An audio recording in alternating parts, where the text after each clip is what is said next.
Welcome back to the Forensics Detailing channel. Today we are reviewing the Farecla G3 Premium Abrasive Compound, which is a cut and finish, almost like a one-stage type product, if you like.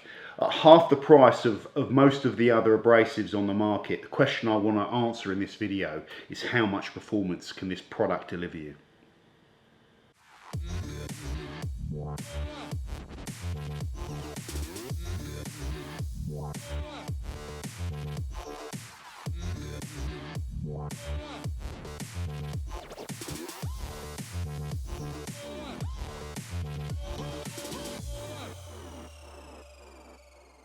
Welcome back to the Forensics Detailing channel, guys. So you can see I'm sporting a new sunny tan from being out in Spain for a couple of weeks, soaking up the sun and cervezas for a family wedding over there, which was lovely. But it is great to be back over in the UK. So before we get started, what the hell is this product? So G3 Abrasive Compound for cutting, finishing, or both. So it's one of those kind of like, it's a pure abrasive, so there's no waxes in it or sealants in it or anything like that. It's a pure abrasive, but it's one of those products that you can use to deliver cut and take out defects, swirls, sanding marks, all that sort of stuff. And it's also a product which is supposed to deliver you a final kind of finish, you know, a high gloss finish. So you could think of it as a one-stage product. But let's just talk about how Farecla intend you to use it with their instructions. So they provide you with some rough guidelines, and there's always a little bit of variation, you know, in how you can use these. But their guidelines say that you could use this in a two-stage approach, where stage one is you're cutting, so you shake up the bottle well, put some of it onto their abrasive pads, and we'll talk about those in a little bit, but this is their red sort of high cut pad. Then work the product on a rotary polisher between 900 and 13 RPM. Doesn't say how long, but you know, you're talking about a minute, 2 minutes roughly. You know, that's getting down to personal preference, but you work it at 900 to 1300 RPM and then you wipe it off. Now stage two, finish, and it says if desired for darker colours. So if you're really looking to refine it out and bring out more gloss, they advise you use their soft black finishing pads, and you do the same thing, put it on the rotary, work it at 800 to 1100 for 1 to 2 minutes, perhaps a little bit longer. You're working it at lower speeds, perhaps with less pressure, where you're trying to refine the paint a little bit more, and then wipe it down. So it's quite simple. Alternatively, you can, if you just want to go once with it, they have a mid-range kind of pad, their yellow pad, which is a bit softer than their full-on cutting pad. If you wanted that sort of middle ground, you could use the yellow pad and use that in kind of a one-stage approach if you wanted to. Although it doesn't say on the bottle, I've done that and it works fine. So quite simply, in terms of pads, you have red for heavy cut, medium for somewhere in the middle, and very soft finishing pads. That is how you use it. You can use this on dual action polishers in the same way with a heavier cutting pad if you're looking to take out sanding marks or defects, or softer pads if you're looking to refine the paintwork more. Next thing, I want to go through a set piece of criteria that I tend to go through when I do these abrasives. That's cut, finish, dusting, removal, and working times and value for money. So first up, guys, in terms of cut, using this as Farecla intended on the test panel to take out P2000 sanding marks on a rotary polisher between 900 and 1300 using their red pad, you know, you go straight through those sanding marks, no problem. There is quite a lot of cut in this product. A bit like the other ones, you get most of your cut at the start of the set, but I found it was harder to notice this product start to kind of diminish. It seemed to deliver the cut well. Raise the temperature of the panel around 1000 RPMs up to 110 Fahrenheit, which again isn't in the window where you're going to put buffer trowels on. I've also ran this up to like 1500, just beyond what they advise, and use pressure, you know, tilting in and leaning in to see if I can overwork them. At 1500 with pressure, you're going to get the temperatures up closer to that limit, you know, 140 Fahrenheit that you kind of want to avoid. But I was giving it some real hard stick, and it was actually poor technique just to see if I could put buffer trowels in there, and I couldn't. So if you use this as Farecla advise, even at 1300 with low pressure, keeping it flat. You're not going to put any buffer trowels in your holograms, and you're going to get a really good level of cut that can cope with P2000 sanding marks and defects as well. The cut is fine. Next up is finish, guys. Now the product to me looks great, look glossy, but your eyeballs, like I've said before, can't measure the difference between these products. So we go to the gloss meter. I just simply try to max out gloss over 2 sets on these test panels, and on one side I've used G3 and on the other side I've used S20 Black, which I know very well and delivers a very good level of gloss for a one-stage product, so give me a good comparison. And I've used a little Interdetailing mini dual action polisher there. Now I've taken a whole ton of readings. As always, we simplify it down to give you averages. Just look at some of the readings for S20: 93.7, 93.4, 93.4, 93.5, 93.0, etc., etc. G3 93.6, 93.6, 92.8, 92.9, 92.2, etc. Okay. The averages out of all of the readings that I've taken, Farecla G3 gives you 93.0 versus Shoal S20, which gives 93.4. So there was 0.4 of a G gloss unit in difference between these two panels, which is very, very minor. Perfect finish, when I was doing a comparison between Shoal and this, was about, I think it was about 1.5 GU higher than S20 Black, which is, you know, impressive. But Farecla is keeping up with just a fraction behind of what Shoal S20 Black is giving you, which is a good level of finish. Next up, I want to talk about working times and dusting, and that was the one area I thought this product might fall short of these other premium abrasives, but it hasn't. This is a nice oily abrasive that is not prone to dusting and has a really, really good capability for you to work it. Now, normally what you'll see, as I've talked about before on this channel, when you start working abrasives and you work them hard, the thing you don't want to see is them. You want to see them still moving over the panel. When they start drying up and you're getting the clear patches or clear little discs of it, you're at that stage where the carrier is crapping out on you, so to speak, okay? And there's no point in really carrying on. If you do, you're just going to collect up the product, build it up on the pad, dry it out even more, and then it will start dusting up on you. So you should always be mindful of how long you're working them. This stuff, if you actually try to make it dust and work it really hard and try to dry it out, it's very difficult to do it. It's an oily abrasive, which is what I like. And the net result of that is I was actually stopping my sets because I just knew that I'd done enough polishing, but I wasn't stopping because the carrier had given out on me. And a bit like Shoal 20, when you've stopped, you can look down and still run your finger over the spent product, if you like, on the panel, and it's still there working. So it's got a very good carrier in it, this. So I was expecting it, like I say, to fall short of the other ones, but it didn't, and it wasn't prone to dusting.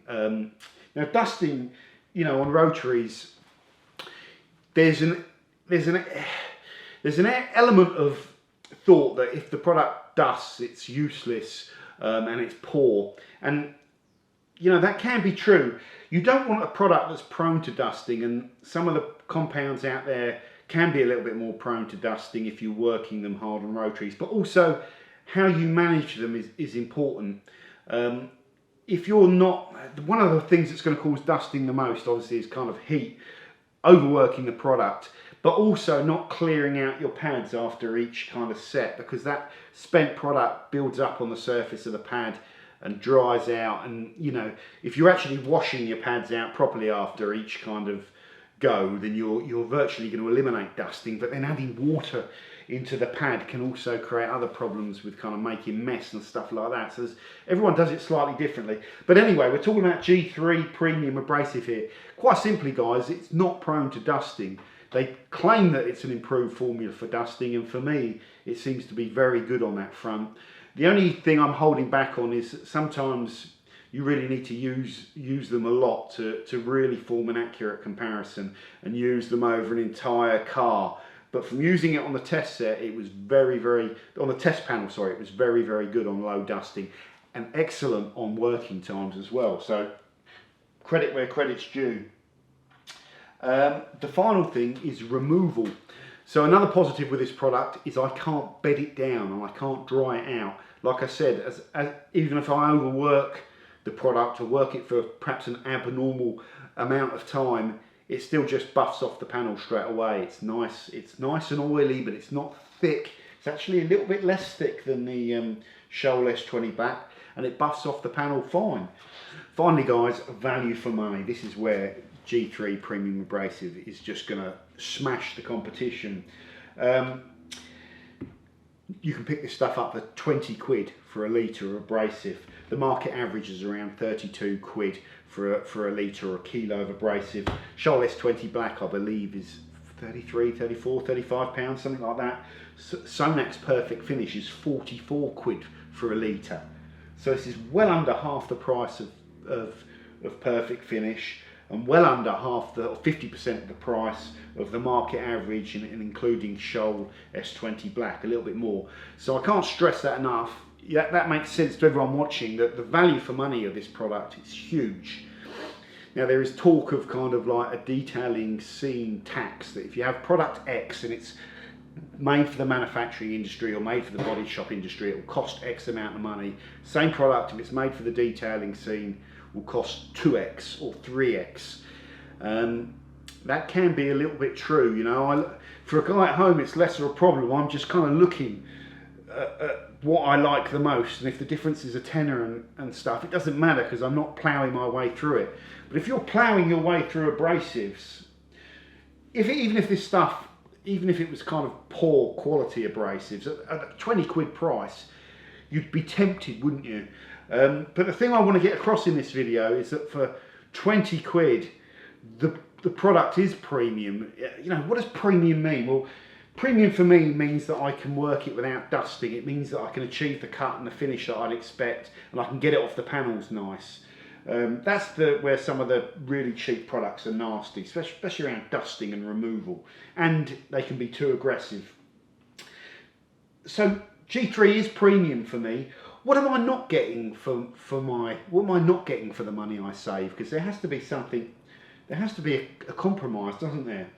Well, in relation to Sonac's Perfect Finish, I think Sonac's Perfect Finish has a wider window of cut and finish. Perhaps has a slightly lighter feel to it. It's hard to describe, but this is quite oily, but it still comes off the panel. This has a real strange light feeling to it, which is one of the things I like about it. But yeah, Perfect Finish will deliver you a wider window on cut and finish and a higher level of gloss. When we compare it to S20 Black, about all I can say is that in this test it's 0.4 of a gloss unit behind S20 Black. But in terms of how it is to use and come off the panel, there's not that much difference really. S20 is a little bit thicker. If I was sitting there testing and seeing which ones I could work the longest, I don't even know if G3 Premium would fall short. It doesn't really matter too much because I would be up into the stupid territory of testing it for ridiculous amounts of time, which is not how you'd use these products. So pretty impressed with this stuff, guys. In fact, very impressed. For the price, I think this is a really good, viable one-step abrasive. And if you're in the trade and you're getting through a lot of this product, the number one thing is I would encourage you to go and try this and put in the comments what you think, and if you think all the things that I've talked about it are fair, and if you can think of anything that's bad about it that I haven't been able to pick up in this video, because that's my job when I'm doing these reviews, and I'm looking to pick up stuff that's bad, and I'm struggling really. All I can say is it's 0.4 of a gloss unit less than S20 Black. So let me know in the comments what you think. But Farecla G3 Premium Abrasive, I can recommend it as a very good one-step product that offers good performance and tremendous value for money. Tremendous value for money. Before I end this video, I also want to talk about these G3 Farecla polishing pads. So very simply, they have their red high cut pad, the yellow, as I've said, medium polishing pad, and their very soft finishing pad. Quite thin pads. No problems there though, actually. I thought the red pad was a little bit on the aggressive side, but actually from using it, it softens down quite nicely and it's not overly aggressive. decent cutting pad that is. The thing I want to talk about a little bit more is this flexible backing plate that I've not seen before and not used before. I was really interested in this and I thought this was going to be great. One of the cool things about this flexible backing plate is that if you want to utilise pressure, especially on the rotary, it allows you to tilt. With a rigid plate, all of the pressure tends to go right on the edge where you get a little bit of foam backing, but it's right, the pressure will be on a very sort of thin line. The fact that this bends allows you to kind of just get more of the pad down on the panel, but still utilise the pressure. So it works very well when you're doing the tilt. However, there's one thing I don't like about it, is that when I'm just using it flat on the panel with light pressure, I'm not one for sort of pushing this down into the panels when I'm working on them. The footprint of the Farecla pads is very, very small, almost like a sort of 4-inch footprint, so I'm not getting to use the outer edge, and I think this soft flexible pad is probably what's causing that. You can get around it and utilise the full footprint of the pad, but to do that you have to put downward pressure. That's the only thing I noticed about this flexible pad, but it's interesting. I'm glad I got a chance to check it out. It will probably come in really nice when you're actually working on vertical panels and wings and you're kind of following them a little bit more. But I just noticed that one thing on the flat panels about the footprint at low pressure that was something that caused me to have to change the technique and use pressure, and I didn't particularly like that. So that was one negative, but overall cool. Another thing with the Farecla pads and the plate is that they are really good value for money. Their pads are 14 quid roughly, and you get a pack of 2, so they're around 7 quid a pad, and the foam quality on them seems nice, and so does the backing plate. They are quite thin pads, which probably allows you to actually utilise the flexible backing plate a little bit more. So we'll talk more about these pads when I do the video on foam pads and provide recommendations. I'm building up pads for that now, but I thought it was interesting, the Farecla backing plate, flexible backing plate and pad system. So thank you very much for watching, guys. This has been the video on the G3 Premium Abrasive Compound. I hope you like this one. If you've used this product, let me know your thoughts on it. And like I say, I don't know why if I was trying to go in too hard on this, because it's cheap, and if something's cheap it can't be good, but I think this is a good product and is tremendous value for money, like I've said. So thanks very much for watching. I've got loads more stuff to come, guys. I'm backed up with stuff on the channel. I've got a load of tooling reviews to do, the flex power tools, the little winter detailing mini tool. I'm going to do an updated video on machine polishing, because the old one that's a very popular video has poor audio and it's a bit outdated now, so I want to update that and make it a little bit more comprehensive, so that will come. Got some stuff to come on clay cloths that I want to talk about, and lots of other things as well. Too many videos to mention. So thank you for watching, guys. I'll see you soon on the Forensics Detailing channel. Bye for now. Inspector Crusoe's Superintendent Quinlan. Ah, Inspector.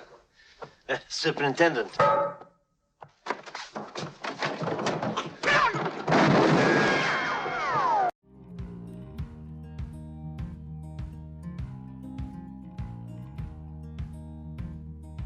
Holding on to what I knew, but the moment's gone. Where was I when